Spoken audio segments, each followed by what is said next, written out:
I have completed the Matrix and Vedanta series. It's been an amazing journey for me. Thank you for staying with me through these 9 episodes and motivating me. So what next? I'm planning to do a series on another subject that I'm truly passionate about, science. It often surprises me to listen to these debates on science and religion. If you believe in God, you're not a person of science. That seems to be the logic these days. That has not been my experience though. I have been brought up in a religious house. Both my parents were religious people. Our day would begin with a prayer in a puja room, very similar to this one. My mother was passionate about philosophy. She introduced me to Bhagavad Gita and Vedanta. She was my first teacher from whom I learned sacred Sanskrit hymns, which I chant till today. My dad loved temples and rituals. He introduced me to the beauty of our ancient temples and the stories that live in them. My parents were also people of science. My mother is a postgraduate in chemistry and a university gold medalist. My father is a doctorate in medicine. Neither of them saw any contradiction between their faith and their science. As for me, although I have been taught about God and religion throughout my life, I have most often felt the presence of God in science, especially physics. Physics is my favorite subject. Perhaps my first truly spiritual experience was in my science class in middle school. My teacher was explaining the properties of water, which is very unique and different from other substances. You know, all substances are densest and heaviest in their solid state. That is why a piece of iron sinks in molten iron. A piece of rock sinks in molten lava. However, water is an exception. It is densest at 4 degrees centigrade when it's still in liquid state. Solid water, that is ice, is less dense than its liquid form and hence it floats on water. This property of water is essential for survival of life in our oceans and rivers.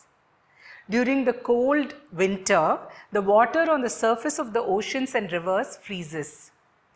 If ice behaved like all other substances, this solid ice would sink to the bottom and eventually the entire ocean and the river would freeze. But this does not happen. Since ice floats on water, this frozen layer of ice prevents the rest of the water below from freezing. Ice has another life-saving property. It is also an insulator. This layer of ice on the surface prevents the cold from seeping down. Even though the temperatures may drop to minus 40 degrees on the surface, below the ice, the water is comparatively warm. This makes it possible for all the fish and other life forms to survive the harsh winter. I just can't describe how I felt when I heard this. This was 30 years back in my middle school and I still remember it like yesterday. It was so poetic and beautiful. Who else but God could conjure a blanket of ice to keep us warm? It felt brilliant and powerful, at the same time gentle, like the mother's touch. I understood then why the oldest religions of the world imagined God as the mother. To me, this one scientific fact appeared to illustrate all the things religions say about God: omniscience, omnipresence, and more importantly, love. I truly understood what people meant when they say, you can feel the presence of God. To this day, ice floating on water fascinates me. I imagine the invisible hand of God holding it up.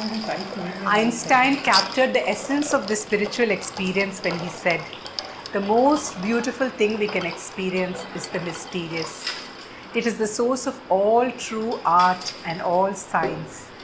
He to whom this emotion is a stranger, who can no longer pause to wonder and to stand wrapped in awe, is as good as dead. His eyes are closed. It always baffles me when people say If you are a person of science, you cannot believe in God. The lives of many great scientists seems to contradict this notion. Michael Faraday, who established the relationship between magnetism and electricity, was a deeply religious man. He felt that a single field spreading throughout the universe and never getting destroyed was a proof of God's design. That the total energy of the world remains unchanged seemed to indicate to him that the hand of God had really touched our world.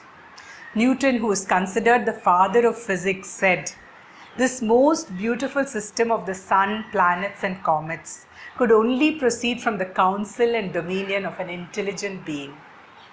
Many of our greatest scientists were deeply religious. They were people of faith.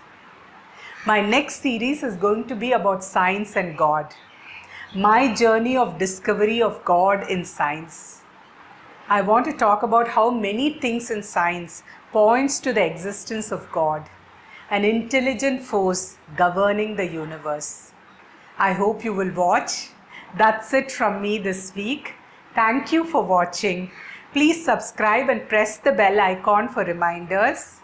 Do like and share with like-minded people. Until next time, Namaste.